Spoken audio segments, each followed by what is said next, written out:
یو باغ. د چینی شاعر تاو یوان منګ له یوه نظمه.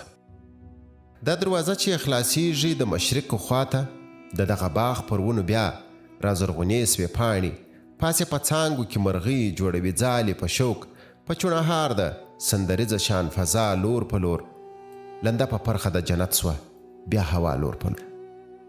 زه د مرغیو اواز اورم چې وایي سره لمر و سپوږمۍ ګرځي را ګرځي په اسمان کې پورته، مګر نظر یې لګېدلی وي په مځکه باندې. د په دې لټه چې راکوز سي چرته لاندې کښېني، خو سم ځای نه ورته ښکارېږي چې ورباندې کښېني.